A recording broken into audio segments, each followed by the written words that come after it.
Thank you very much, Dave. Well, I guess you all are gluttons for punishment, eh? As if we didn't have enough bad news.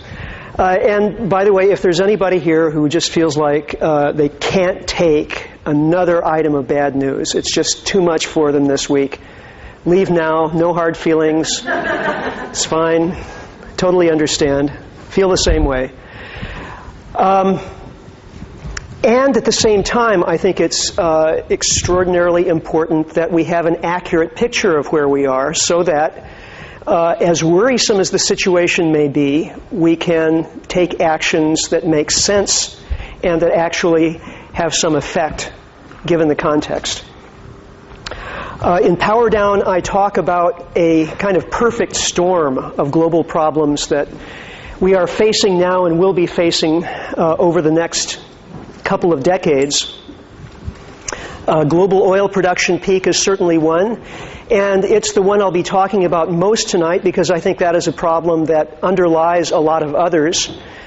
So I won't say that much more about that one right now. Population growth is something that is related to our oil addiction because we have used oil, among other things, to increase the carrying capacity of planet Earth and to increase our population.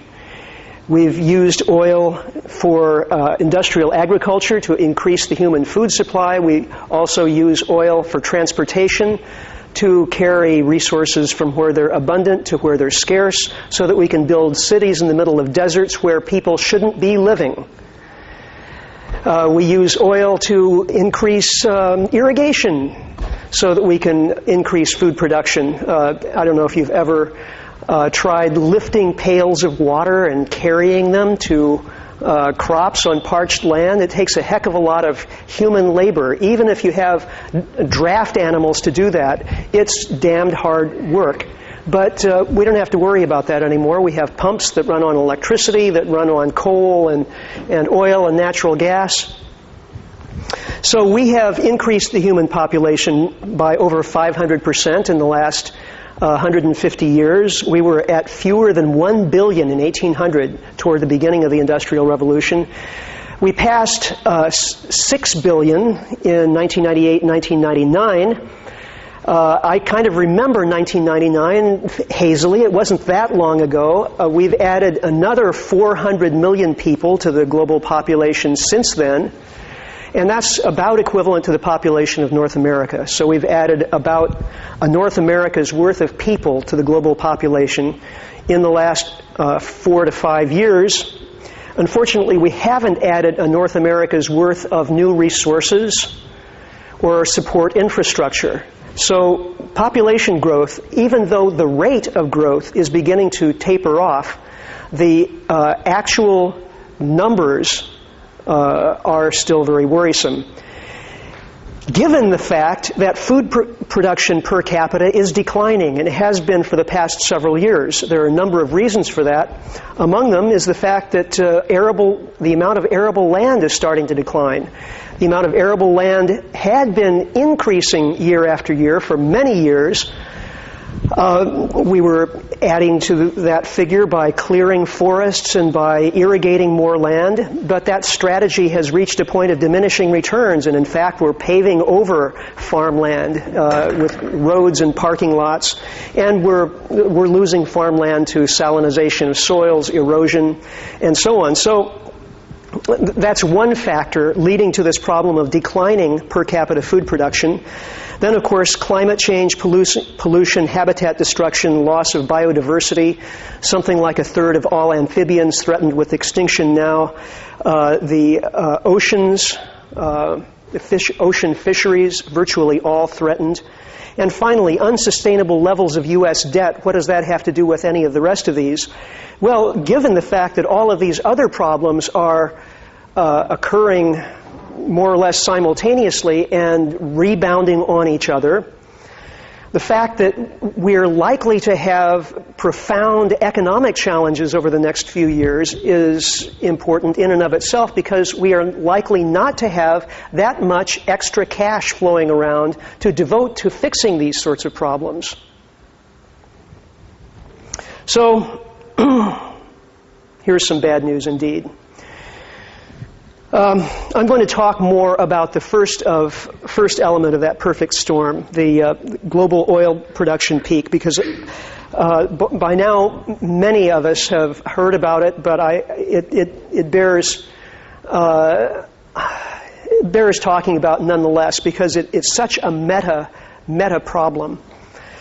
We here in the U.S.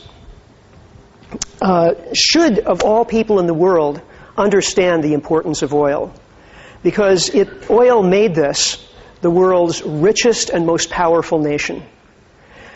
The U.S., for the first several decades of this century, was the foremost oil-producing nation in the world, and in fact, we were the world's foremost oil-exporting nation.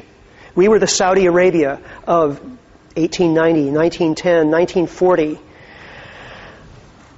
We were also the world's foremost exporter of machine tools and manufactured goods. Back in 1950, something like 7 out of every 10 manufactured goods traded on the international market carried a Made in USA tag on it. We were the world's foremost creditor nation. We were loaning money to the rest of the world. And we were self-sufficient in nearly every important resource. Now, a lot has changed since 1950. In 2004, we find ourselves the world's foremost oil importing nation by far, the world's foremost debtor nation by far. We're importing manufactured goods, non-petroleum resources, and manufacturing jobs are fleeing to other countries. None of this is any secret. Now, is this all the result merely of poor management? Much of it certainly is. We've had lots of lousy management over the last several decades, no question. But I would argue that many of these consequences flow from simply the depletion of the resource that made us the wealthiest and most powerful nation in history. This, after all, is where the oil industry started, back in 1859. And a young fellow by the name of John D. Rockefeller, soon in the story, realized that there was a lot of money to be made from petroleum, created the world's first multinational corporation, Standard Oil, and he became the world's wealthiest man. And Rockefeller oil and Rockefeller oil money transformed the U.S. in all kinds of ways, from colleges and universities to the banking system, the Federal Reserve System. One of my previous books was about genetic engineering. And in my research for that book, I was amazed to find out that the entire field of molecular biology originated as a result of grants from the Rockefeller Foundation. The Rockefeller Foundation was interested in discovering the genetic basis of inheritance, or the molecular basis of inheritance, of genetics. And so they hired some physicists and eventually cracked the genetic code and learned how to do gene splicing, and the rest is history. What was in it for the Rockefeller Foundation? Well, the Rockefeller Foundation at that time was into the idea of eugenics. And so they were interested in this subject for the purpose of, in their words, social control. They were immensely successful, all sorts of, not Pulitzer Prizes, but who's the big prize? Nobel, of course. Nobel, the Nobel family. And where did they make their money? Dynamite and oil. Well, it's a long story. We could continue with that for quite a while. But the U.S. story of oil is an important one for reasons I've already mentioned, but also because the U.S. is a kind of template. The U.S. has become the world's most explored region for petroleum. More oil wells have been drilled in the continental U.S. than in the rest of the world put together. So if we want to understand the oil industry, if we want to understand petroleum geology, start with the U.S. and you'll see how it's going to go for the rest of the world as soon as we get around to punching as many holes in other countries. And this is the story. U.S. oil discovery peaked around 1930 with some immense discoveries in East Texas. But discovery of new oil began to decline very quickly, and virtually no new oil is being discovered in the U.S. these days. A bit in the Gulf of Mexico, offshore in deep water, and there's still a bit to be found in Alaska. Other than that, it's simply not worth investing the time and effort to hunt for new oil in the U.S. It's virtually all been found. 40 years after the peak of discovery, the peak of production, or the peak of extraction, occurred. Now, this phenomenon of oil extraction peaks is something that's been pretty well studied by this time. It's clear that oil is a resource like many others that exists in the ground. It's of varying qualities. It takes effort and energy to get it out of the ground. It's in porous rocks, in sometimes shallow, snaky reservoirs. So it's natural to go after the cheap, easy stuff first, and then after about the first half of the resource has been extracted, it becomes more difficult to extract the resource, and the rate of extraction peaks and begins to decline no matter how much effort is put into the process. Now, the peak may occur at exactly the halfway point, or somewhat before the halfway point, or slightly after. That's somewhat academic, but the general outline, the bell-shaped curve of production, seems to be true for every oil-producing reservoir, every oil-producing region, country, and will undoubtedly be true for the world as a whole. There's almost no dispute on that point. The only question is when exactly the global oil production peak is likely to occur. And so I'll talk about that in a moment, but it's worth following up on the U.S. oil production peak of 1970, simply to point out what a momentous event this was for modern American and, in fact, global economic history. After this date, after 1970, the U.S. becomes increasingly dependent on oil imports. By this time, we have created an oil-dependent way of life. We have created suburbia, after all.